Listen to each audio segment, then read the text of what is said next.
Olá, boa noite, meus queridos amigos e amigas do Instagram. É uma honra revê-los. Muito obrigado pela presença. Convidem os amigos, porque a live de hoje é muito importante. Qual é o tema da live? O tema da live trata da possibilidade do delegado de polícia conceder medidas protetivas. Sem dúvida, essa é uma das maiores novidades de 2019. Ontem eu fiz uma live sobre esse tema, mas como já era tarde, algumas pessoas não conseguiram assistir. Então eu recebi muitos pedidos para fazer outra live hoje. Por isso que eu estou fazendo essa live agora aqui para vocês. Quero agradecer, antes de mais nada, o carinho e a consideração dos meus seguidores e seguidoras. Ontem, antes mesmo da lei nova sair no Diário Oficial, eu publiquei no meu Instagram um resumo com 10 slides sobre os principais pontos dessa lei. Pelo que eu vi, eu fui o primeiro professor a comentar essa lei. Então fiquei muito feliz por ter saído na frente. Eu sempre faço questão de trazer para vocês as novidades em primeira mão. Faço questão de publicar dicas diferenciadas para sair do arroz com feijão, para verticalizar o ensino e deixar vocês lá no topo da lista de aprovação. Tanto nos concursos como na guerra. Ter diferencial e sair na frente são elementos fundamentais que fazem a diferença entre a derrota e a vitória. Quero também agradecer o prestígio dos meios de comunicação. Hoje eu fui entrevistado por vários meios de comunicação. Acabou de sair uma matéria comigo na Exame, mais uma, sobre essa alteração na Lei Maria da Penha. Se vocês quiserem acessar, é só entrar no site da Exame. Lá na página principal tem a matéria que saiu comigo. E essa matéria é a primeira do ranking das mais vistas. Olha que legal, pessoal. Saí também na página M de Mulher, do Grupo Abril. Saí também na Jovem Pan. Tudo hoje. E em outros canais de comunicação. Então eu fico muito feliz por ter meu trabalho reconhecido em nível nacional. É uma honra para mim. A postagem de ontem já está batendo quase 20 mil curtidas, mais de 1000 comentários, então uma repercussão enorme. Valeu mesmo. Vamos continuar passando o trator. Vamos entrar agora na matéria, no tema de hoje. Antes de mais nada, para vocês que estão anotando, eu preparei um resumo, ó, tá até aqui, ó, vários tópicos, tudo bem caprichadinho. Então anotem, façam um resuminho, que isso vai facilitar muito o estudo de vocês. Na sua prova escrita ou na sua prova oral, você deve saber iniciar o tema. Então comecemos com uma retrospectiva. Lei número 13.505 de 2017. 13.505 de 2017. Essa lei alterou a Lei Maria da Penha. E ela acrescentou na Lei Maria da Penha o artigo 12, caput e parágrafos. Acontece que, nesse período, em 2017, o então presidente Temer vetou o artigo 12, caput, parágrafos 1º e 2º. Justamente nesses dispositivos que o legislador concedia poder ao delegado de polícia para conceder medidas protetivas. Então, com isso, eu quero que vocês entendam que essa iniciativa do parlamento de dar poder para o delegado conceder protetiva não é uma iniciativa nova. Ela já havia ocorrido no governo do presidente Temer, só que ele vetou. sob o argumento de que a concessão de medida protetiva é de competência do Poder Judiciário. Foi vetado e agora, sob o governo do presidente Bolsonaro, saiu essa lei nova, a Lei 13.287, de 13 de maio de 2019. Então, repetindo, Lei 13.287, de 13 de maio de 2019. Essa lei, ela foi sancionada ontem, só que saiu no Diário Oficial de hoje. É sempre assim, sai com um dia de atraso. Agora, com base nessa lei, que alterou de novo a Lei Maria da Penha, o delegado passou a ter poder para conceder medida protetiva. Antigamente, a protetiva só era concedida pelo Poder Judiciário. Era de competência exclusiva do Poder Judiciário. Então, a principal inovação dessa lei é conceder poder ao delegado para que ele possa decretar a medida protetiva. Feita essa introdução, passemos agora para os próximos tópicos. Outro tópico que eu coloquei aqui para vocês é o seguinte: qual medida o delegado pode conceder? Qual medida protetiva? Apenas uma. Isso é importante, não façam confusão. O delegado agora só pode conceder uma medida protetiva, que é a medida de afastamento do lar, do domicílio ou do local de convivência com a ofendida. Lar, domicílio ou local de convivência. Essa medida está prevista lá no artigo 22, inciso 2º da Lei Maria da Penha. Professor, e as outras medidas protetivas? Não pode. O delegado não pode conceder as outras. As outras continuam sendo concedidas apenas pelo Poder Judiciário. Exemplos: proibição de contato com a ofendida, proibição de aproximação, proibição de frequentar certos lugares. Todas elas continuam sendo concedidas apenas pelo Poder Judiciário. Professor, qual o requisito que deve ser observado para que o delegado de polícia conceda essa medida protetiva? De acordo com a lei, deve existir perigo atual ou iminente à integridade física da mulher ou à sua vida, ou ainda em relação aos seus dependentes. Então, repetindo, risco atual ou iminente em relação à vida ou à integridade física da mulher, em situação de violência doméstica ou familiar. Ou ainda, esse risco pode se referir também aos seus dependentes. Nesse ponto, eu chamo a atenção de vocês para o seguinte aspecto. Notem, o risco deve ser atual ou iminente. Então, na sua prova, o examinador vai colocar risco pretérito para tentar te confundir.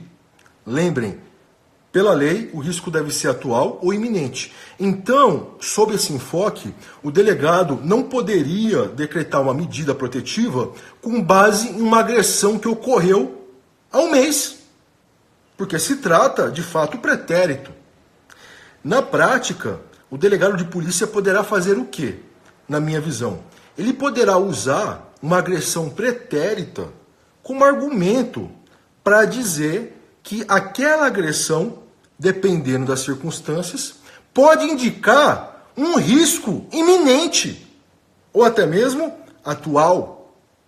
Então, o risco deve ser atual ou iminente. Outro ponto que chama a atenção nesse trecho da lei é a parte que o legislador fala em vida ou integridade física, risco envolvendo a vida ou a integridade física. Percebam, Pelo artigo 7º da Lei Maria da Penha, nós temos lá várias formas de violência contra a mulher. Nós temos a violência sexual, nós temos a violência psicológica, nós temos a violência moral, a violência patrimonial e a violência física. Então, pela letra da lei, dá a entender que o examinador só permite, que o legislador só permite a decretação dessa protetiva quando existir violência física, tendo em vista que ele cita a vida ou a integridade física da mulher. Ao que parece, ficaram de fora as outras formas de violência, como a violência moral, a violência psicológica. Então eu entendo que foi uma falha do legislador prever apenas a violência física como fundamento para que o delegado afaste o agressor do lar. Eu entendo que o legislador deveria ter previsto todas as formas de violência contra a mulher, que são aquelas 5 que estão no artigo 7º, tá bom? Vamos prosseguir. Prestem atenção, pessoal. Se tiver bagunça, eu vou bloquear. Prestem atenção porque o pessoal quer acompanhar. E eu também estou aqui fazendo um trabalho especial, diferenciado, para ajudar vocês. Então, se tiver gracinha, eu vou ter que bloquear, infelizmente. Porque eu acho chato desativar os comentários, porque eu não consigo acompanhar quem está presente. Fechou? Então vamos lá. Prosseguindo. Professor, qualquer delegado, depois no final eu abro para perguntas, agora vamos ficar em silêncio, tá? Professor, qualquer delegado pode conceder essa medida protetiva? A resposta é não. O delegado de polícia, ele só vai poder conceder essa medida protetiva se o município não for sede de comarca. Repetindo, não são todos os delegados que vão poder conceder essa medida protetiva. Somente poderão conceder os delegados que atuarem em municípios que não são sedes de comarcas. Em suma, em geral, resumindo, somente delegados de polícia de cidadezinhas pequenas vão poder conceder medida protetiva.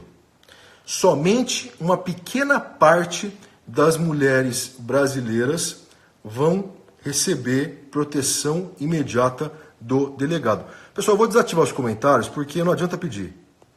Então pronto. Agora sim. Depois eu abro para vocês perguntarem. Repetindo, não é qualquer delegado de polícia que poderá conceder medida protetiva. Apenas os delegados que atuam em municípios que não são sedes de comarcas. O que é isso, não ser sede de comarca? É aquele município, aquela cidade que não possui ali um juiz. Em resumo, de forma bem simples, é isso. Aquele município não tem um juiz, muitos não têm um fórum. Isso que é município que não é sede de comarca. Se o município for sede de comarca, é o caso da maior parte dos brasileiros, é o caso da maior parte dos municípios brasileiros. Se o município for sede de comarca, tudo continua como era antes. Se o município for sede de comarca, apenas o juiz poderá conceder a protetiva. O delegado não terá poderes nesse caso. Professor, e se o município não for sede de comarca e não existir delegado disponível no momento do registro da ocorrência? A lei fala no momento da denúncia, só que esse termo, tecnicamente, está incorreto, porque a denúncia, como vocês sabem, é a inicial acusatória, ou ofertada pelo Ministério Público ou pelo querelante. Então, o legislador errou ao usar o termo denúncia. Nós devemos ler registro da ocorrência. Muito bem. Se a pessoa vai registrar a ocorrência, se a mulher sofreu uma violência doméstica, ela vai registrar a ocorrência. E se esse município não é sede de comarca, e se também não existir um delegado de polícia ali disponível, nesse caso, e somente nesse caso, o policial poderá conceder a medida protetiva de afastamento do lar. Somente nesse caso. Repito, para que o policial conceda a protetiva de afastamento do lar, devem estar presentes 2 requisitos. O município não pode ser sede de comarca e não pode existir ali um delegado disponível. Não tem ninguém, não tem juiz, não tem delegado. Nessa hipótese, o policial poderá decretar o afastamento do lar em relação ao agente, em relação ao agressor. Professor, quando a lei fala policial, esse termo engloba quais agentes públicos? Na minha visão, como a lei usou um termo genérico, ele abrange todos os policiais, militares e civis, soldados, cabos da Polícia Militar, investigadores, escrivães, inspetores, agentes. Todos esses agentes estão dentro do termo policial. Eu não vou falar policial federal porque vai ser difícil essa situação. Vai ser quase impossível não ter delegacia de polícia, da Polícia Civil, e ter ali um policial da Polícia Federal. É quase impossível. Mas também se encaixaria o policial federal nessa situação. Tanto da PF como da PRF. Policial engloba todos os policiais. E aqui, nesse ponto, eu entendo que deveria também abranger os guardas civis. Porque os guardas civis também exercem um papel importantíssimo na segurança pública e estão lá no artigo 144 da Constituição Federal. Já que colocou um termo amplo, policial, deveria também ter englobado os guardas civis, porque algumas cidades pequenininhas têm as suas próprias guardas. Próximo ponto. Professor, concedida a medida protetiva, qual procedimento deve ser adotado? Concedida a protetiva pelo delegado de polícia ou pelo policial, deverá essa medida ser encaminhada ao juiz dentro de 24 horas.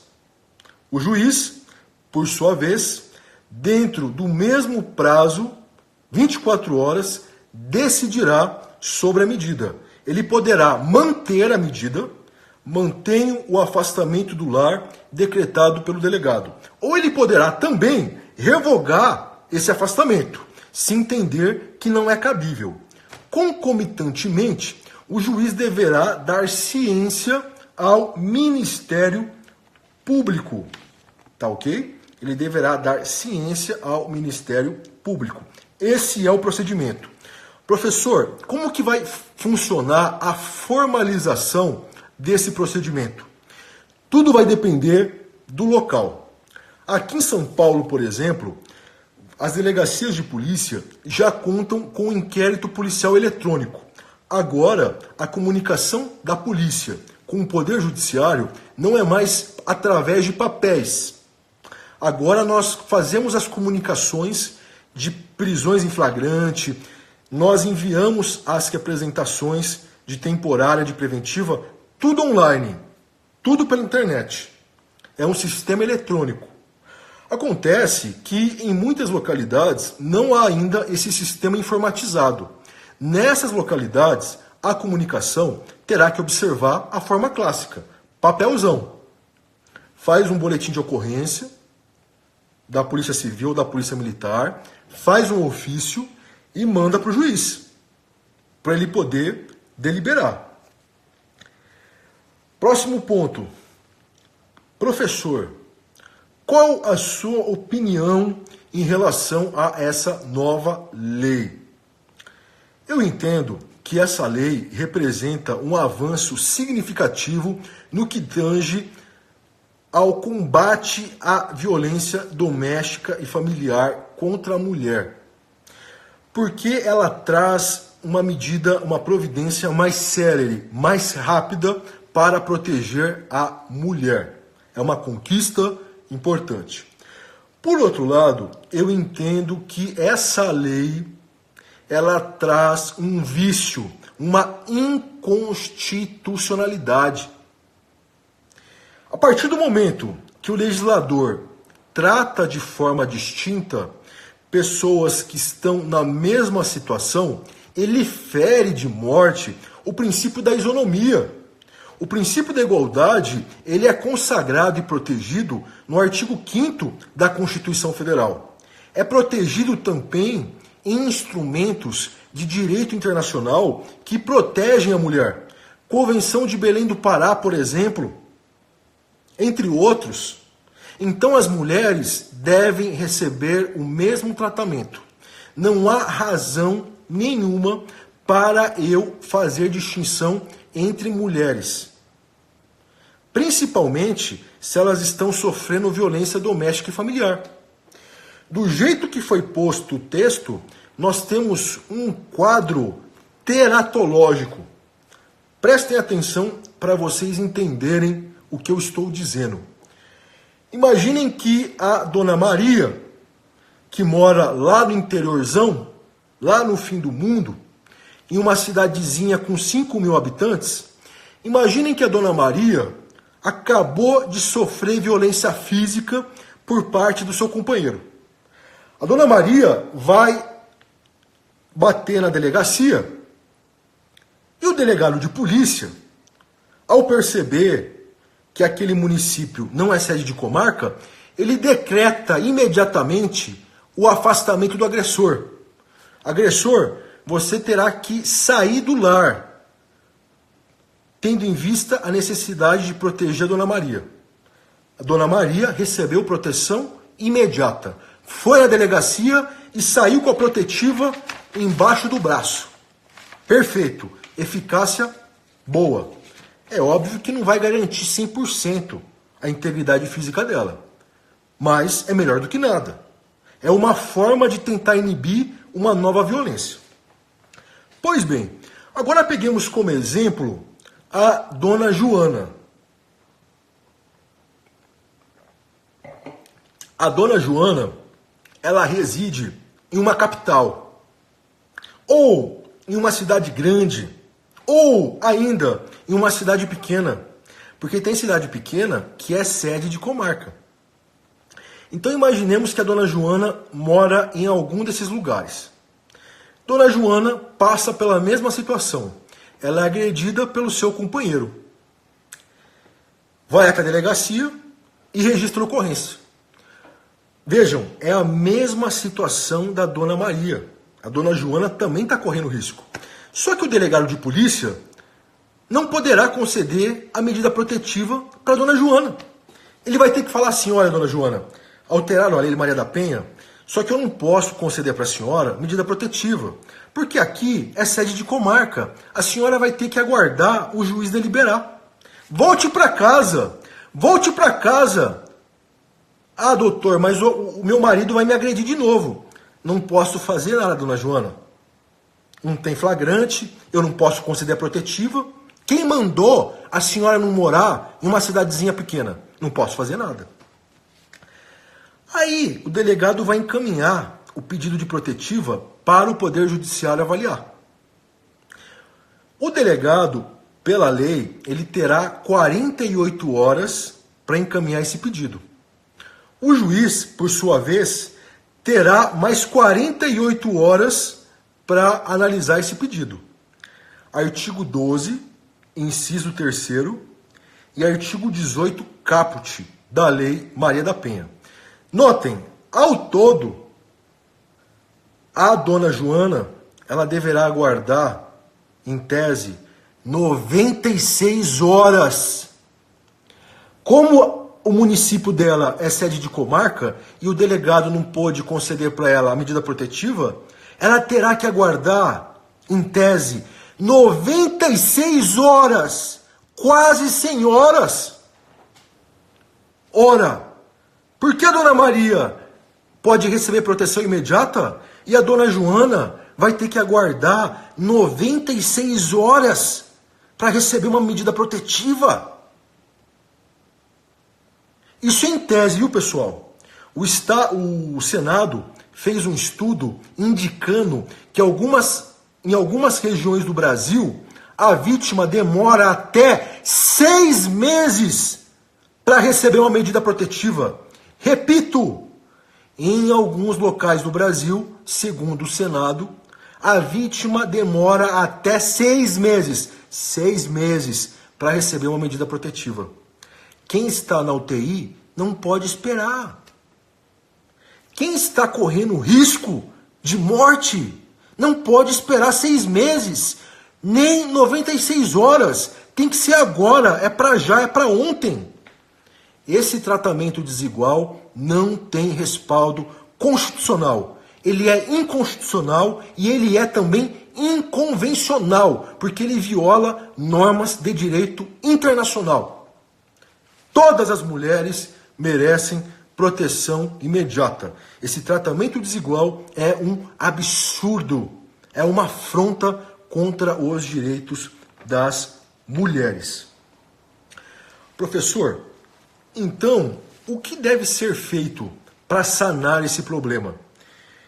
Eu entendo que o Ministério Público ou outro legitimado deve acionar o Supremo Tribunal Federal. Eu espero que o Supremo Tribunal Federal declare, reconheça a inconstitucionalidade dessa lei. Inconstitucionalidade parcial. Eu quero que essa lei seja mantida, mas eu quero que seja reconhecida a inconstitucionalidade relativa ao critério ser ou não ser o município sede de comarca. Vamos tirar esse critério para permitir que todos os delegados de polícia do Brasil protejam todas as mulheres do Brasil que estão correndo risco, que estão em perigo, independentemente do tamanho do município. Eu espero isso.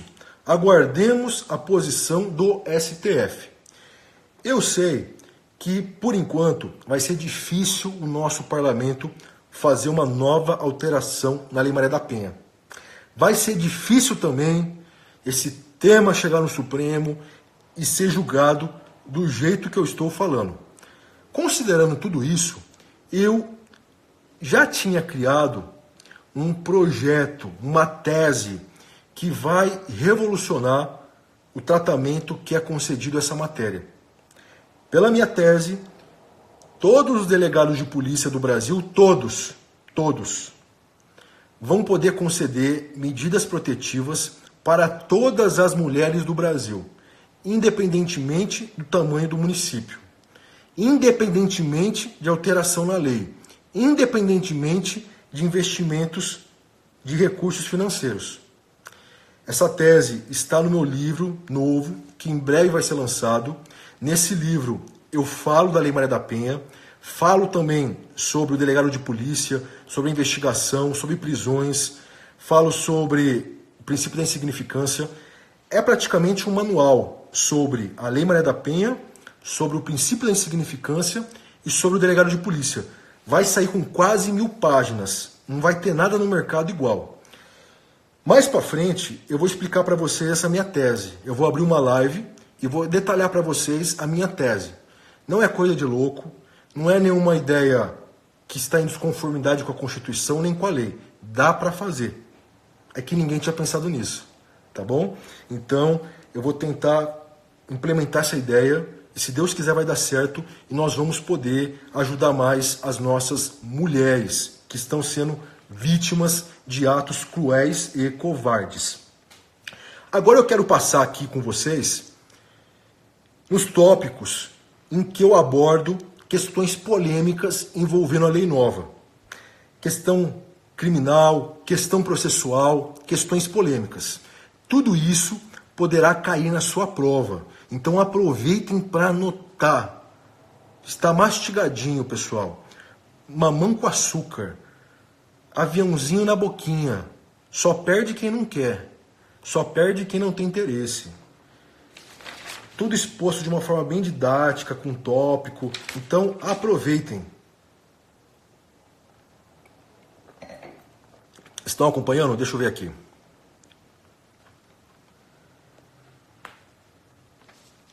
Estão acompanhando? Agora eu ativei os comentários de novo. Tá tudo certo aí? O som, a imagem? Tá? Então tá bom.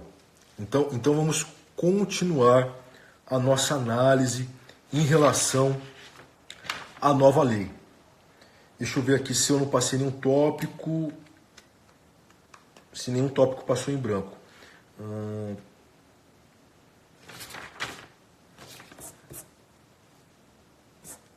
Tá, vamos lá então. Estão acompanhando? Anotando também? É importante anotar. Você não esquece.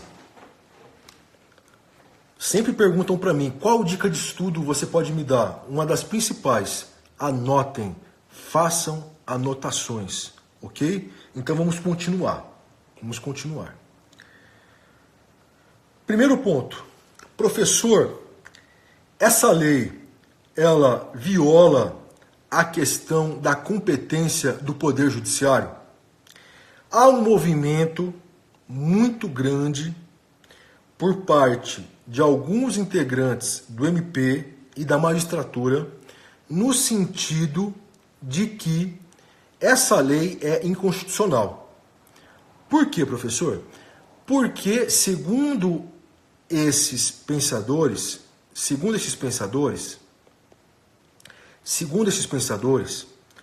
que estão principalmente no MP e na magistratura, eles dizem que a concessão de medida protetiva, ela deve ser realizada somente pelo Poder Judiciário. Pessoal, com a devida vênia, com o devido respeito, eu discordo totalmente dessas posições. Foram essas posições que fizeram o presidente Temer vetar aquele dispositivo em 2017. Essas entidades tentaram novamente pressionar o presidente Bolsonaro para ele vetar essa lei que foi publicada no Diário Oficial de hoje, mas ele resolveu sancionar. Por que eu discordo dessa posição? Porque em nenhum local da Constituição consta que medida protetiva é de competência exclusiva do Poder Judiciário.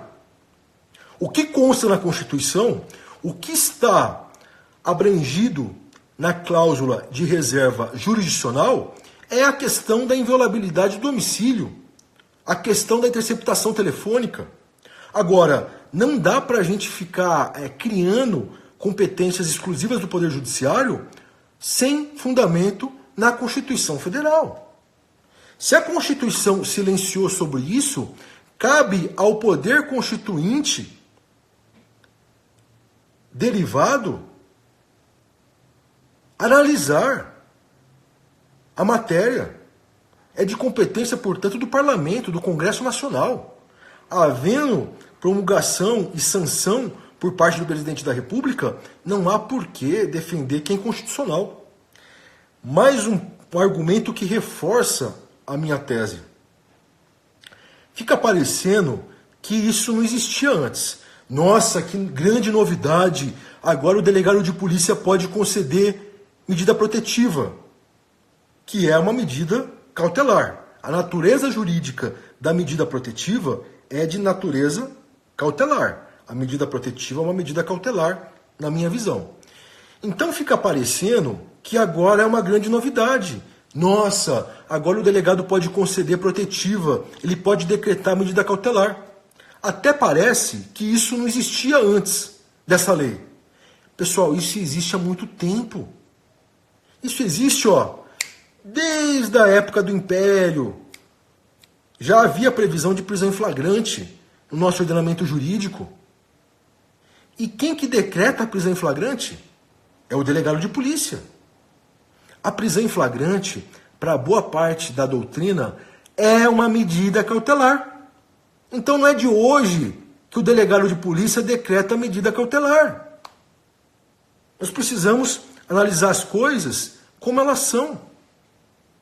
Então, se o delegado não pode decretar a medida cautelar, então tem que tirar a prisão em flagrante das atribuições do delegado de polícia.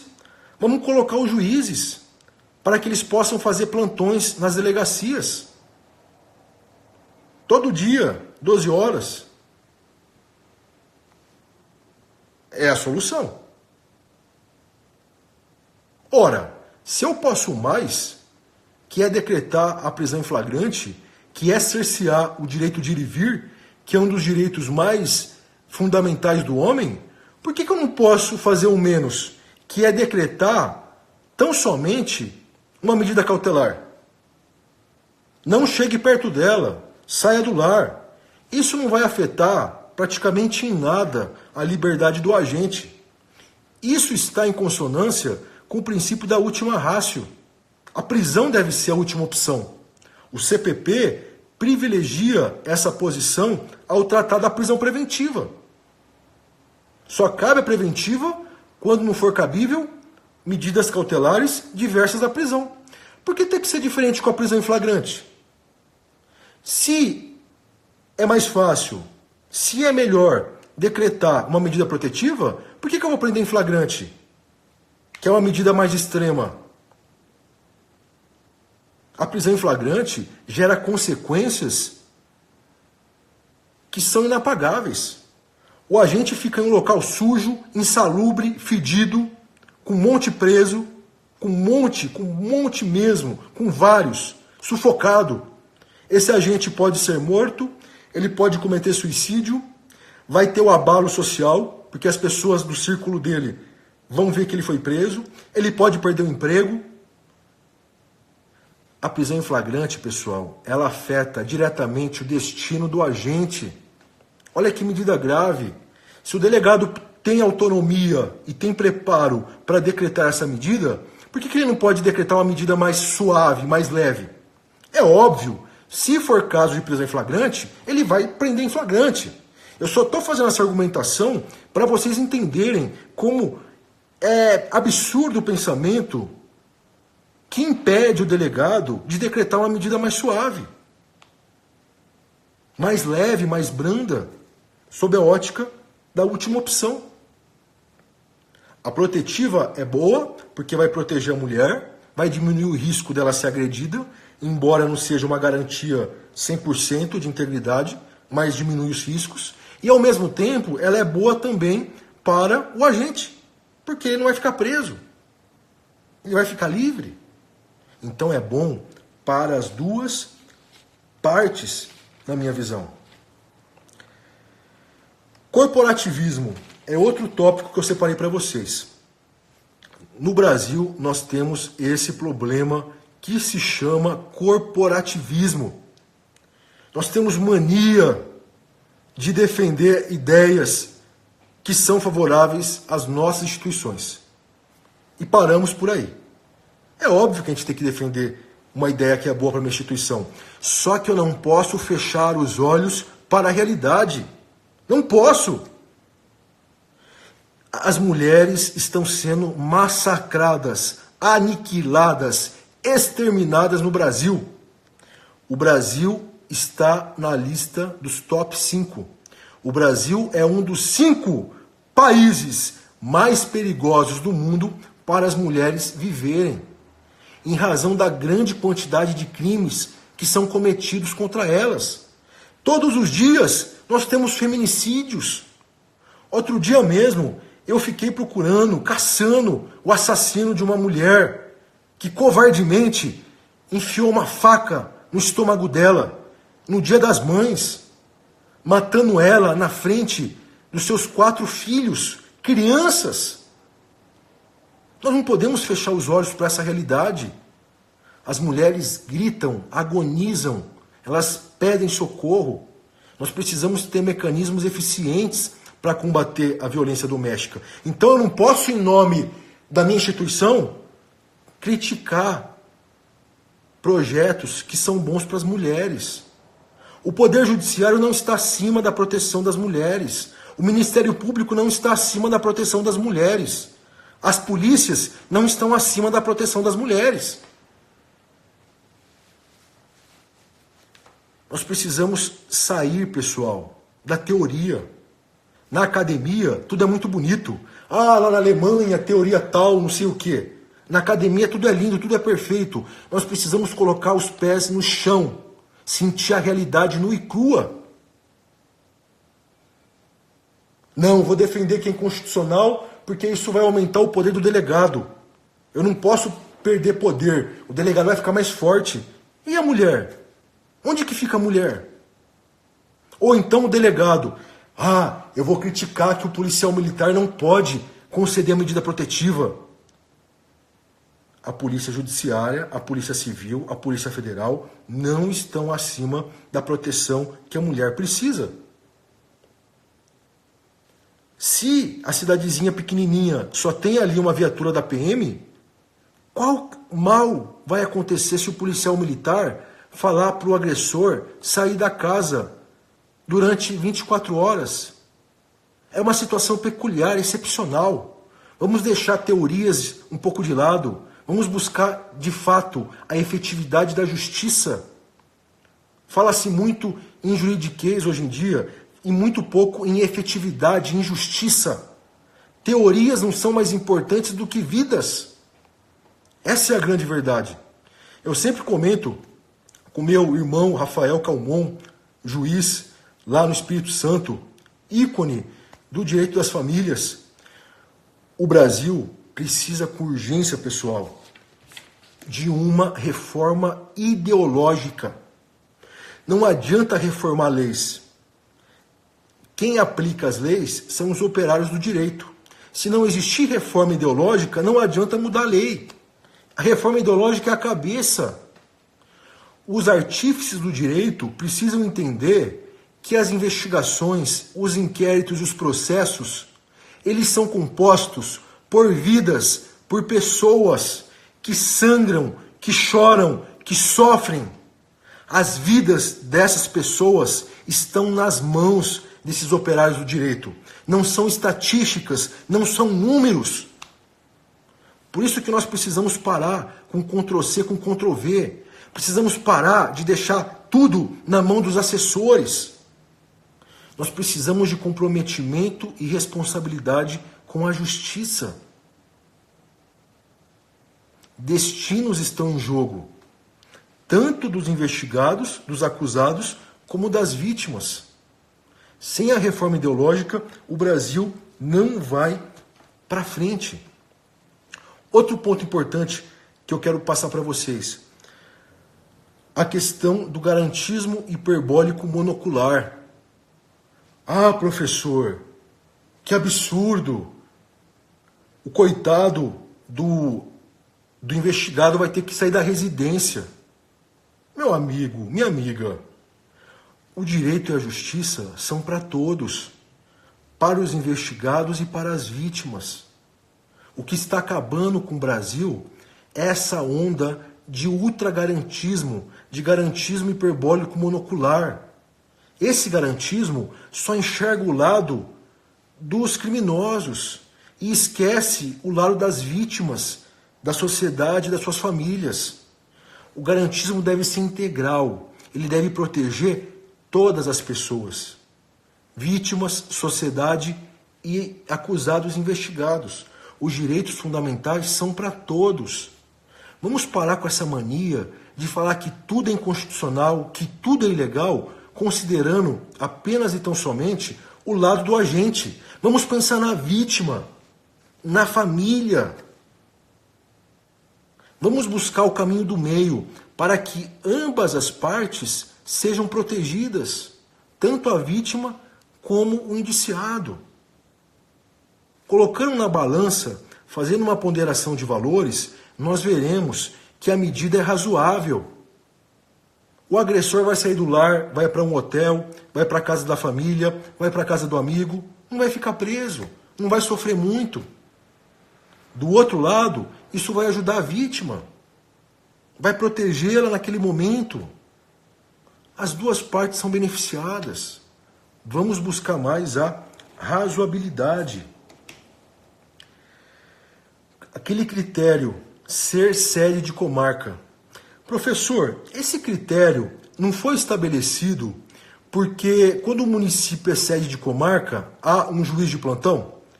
Pessoal, isso não tem nada a ver. O pensamento do legislador deve ter sido isso. Eu vou criar esse critério, ser ou não ser sede de comarca, porque se o município for sede de comarca, haverá um juiz de plantão. Quem trabalha no dia a dia, na prática, sabe que mesmo quando o município é sede de comarca, em alguns casos é difícil encontrar o juiz de plantão. Muitas vezes, o delegado não sabe nem o nome do juiz que está de plantão. Pensem nos finais de semana, nas noites, nos feriados prolongados. Vocês acham que é fácil encontrar o juiz de plantão? Que eu vou pegar aqui, eu tenho o WhatsApp dele. Olha, juiz, tem uma mulher aqui precisando de protetiva. Vossa Excelência concede a protetiva, a defere? Pessoal, nós precisamos botar os pés na realidade. Repito, mesmo município que é sede de comarca possui dificuldade para encontrar juiz de plantão. Por isso que nós precisamos fazer com que todos os delegados possam conceder medida protetiva para todas as mulheres. Ser sede de comarca não é garantia de encontrar o juiz de plantão. Isso só existe na teoria, em tese. E outra, ainda que encontre o juiz de plantão, ele não é obrigado a decretar na hora. Porque pela Lei Maria da Penha, ele tem 48 horas para decretar. Pela Lei Maria da Penha, o delegado não é obrigado a procurar imediatamente o juiz de plantão. Ele tem 48 horas para mandar o pedido da protetiva. Somando, dá 96 horas. Mais uma falha do legislador. Ele tinha que ter alterado esses prazos. Professor, e se a mulher inventar uma situação para tirar o marido do lar? A questão do flagrante forjado, daquele flagrante que não existe. A mulher criou uma situação para prejudicar o marido, o companheiro. Parece que a mídia divulgou agora, há pouco tempo, o caso de uma ex-paquita que se automutilou para atingir o seu ex-companheiro. Pessoal, isso pode acontecer? Pode. Mas nós não devemos transformar a exceção em regra. Esses casos em que as mulheres agem de má fé, eles são casos isolados. Eles são exceções. Eles não são as regras. As regras são: as mulheres do Brasil estão sendo exterminadas. Precisamos de mecanismos eficazes para protegê-las. Então, as exceções não podem afastar as regras. Esse é o meu pensamento. O colega, meu amigo, irmão, Rafael Calmon, na live dele, que ele fez agora há pouco, ele levantou a seguinte questão para mim. Tiagão, e se o homem mora com a mulher e ele tem um filho deficiente, por exemplo, que precisa dos cuidados dele? Como que fica essa situação? O delegado poderia afastar esse homem do lar, deixando o filho que tem deficiência? Tudo vai depender do caso concreto. É o que eu falei para o Rafa. Tudo vai depender do tipo de deficiência, do tipo de vínculo, do tipo de cuidado. Esses casos também são casos isolados, quando o homem tem ali uma pessoa que depende dele. Tudo vai ter que ser avaliado de acordo com cada caso concreto. Outro ponto importante é que essa decisão do delegado de afastar o homem do lar, ela é temporária, ela é fugaz, ela é rápida. Rapidamente, o juiz vai analisar o caso, podendo decidir a questão aí que envolve o incapaz, o menor, que depende dos cuidados do homem. Professor, outra questão que eu quero perguntar. Se o delegado de polícia conceder a medida protetiva de afastamento do lar, e se em seguida o agressor descumprir essa medida protetiva? Então imaginemos que eu, Thiago, acabei de falar para o agressor que ele tem que sair do lar. Ele sai do lar, mas daqui a 30 minutos ele volta no lar. Ele descumpriu a medida protetiva que eu decretei. E ainda não deu tempo do juiz avaliar. Não deu tempo ainda do juiz avaliar. Muito bem. Nesse caso, ele comete algum crime? Qual que é a opinião de vocês? Comete ou não comete crime? A meu ver, nessa situação, e isso vai cair na prova, nessa situação ele não comete crime. Sabem por quê? Porque o artigo 24A da Lei Maria da Penha, que fala sobre o crime de descumprimento de medida protetiva, esse tipo penal, o 24A da Lei Maria da Penha, ele cita no seu bojo descumprimento de decisão judicial. Se foi o delegado que decretou a protetiva, não houve descumprimento de decisão judicial, porque a protetiva não foi ainda apreciada pelo juiz. Professor, caberia então o crime de desobediência? Se nós seguirmos a jurisprudência do STJ, o STJ, antes do 24A, entendia que o descumprimento de medida protetiva não caracterizava o crime de desobediência. Então, se a gente aplicar essa jurisprudência para o delegado de polícia, se o agente descumpriu a medida que ele decretou antes do juiz avaliar, ele não vai cometer nem o 24A da Lei Maria da Penha, nem o crime de desobediência. Mais uma falha do legislador. Se eu decretei a protetiva, e se ele descumpre, eu tinha que ter um mecanismo coercitivo para agir de imediato. Ele descumpriu, eu vou ficar olhando de braços cruzados? Isso não caracteriza nenhum crime? Ele vai tirar sarro da cara do delegado? Ele vai desafiar a polícia? Então notem que essa questão vai gerar bastante debates. Bastante debates. Por outro lado, se o delegado decretou a protetiva de afastamento do lar, se essa protetiva depois é mantida pelo juiz e se o agressor só depois vem a descumprir essa protetiva, aí vai caracterizar o 24A. Porque a partir do momento que o juiz mantém a protetiva do delegado, essa medida passou a ter caráter judicial. Então, se o agente descumprir essa medida, ele poderá ser enquadrado no artigo 24A da Lei Maria da Penha. Essa é a minha posição. Professor, prisão preventiva. Vamos deixar agora o direito material e vamos pular para o direito adjetivo, para o direito processual. A prisão preventiva, professor, artigo 313, inciso 3º do Código de Processo Penal. Imaginemos que eu, Delta Thiago, decretei a protetiva de afastamento do lar. O agressor saiu da casa, se passaram 30 minutos e ele voltou. Descumpriu a minha protetiva. O juiz não avaliou ainda. Nós já vimos que, em tese, esse descumprimento não vai caracterizar crime. Mas em relação à prisão preventiva, eu, delegado de polícia, poderia representar pela prisão preventiva dele porque ele descumpriu uma medida protetiva que eu decretei? Olha que questão interessante. O artigo 313, inciso 3º da Lei Maria da Penha, ele prevê a prisão preventiva para garantir a execução da medida protetiva. No 313.3 do CPP, o legislador não fala em decisão judicial, ele cita apenas medida protetiva.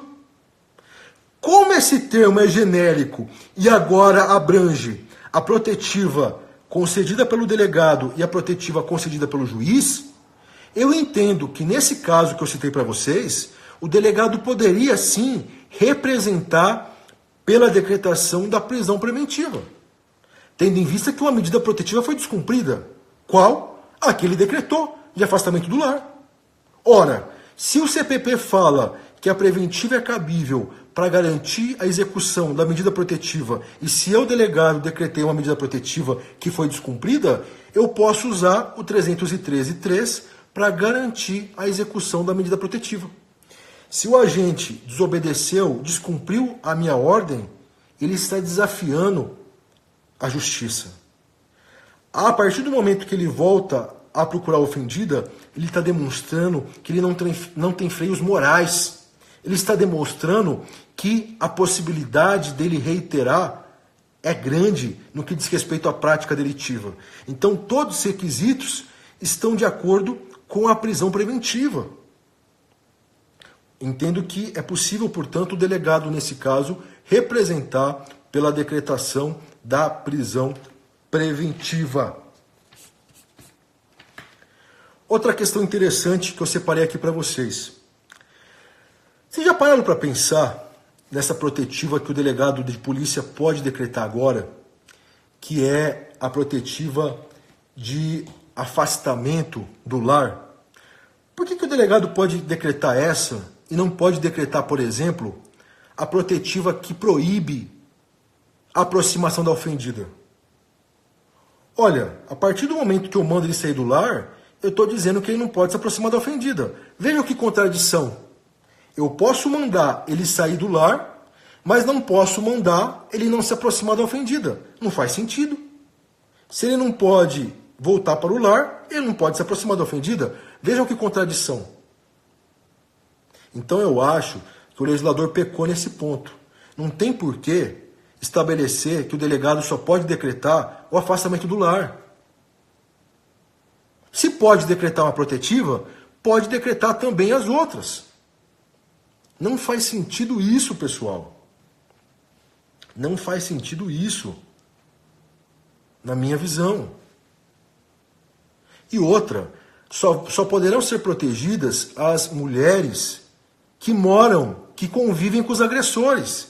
E nós sabemos que a coabitação não é um requisito para aplicar a Lei Maria da Penha.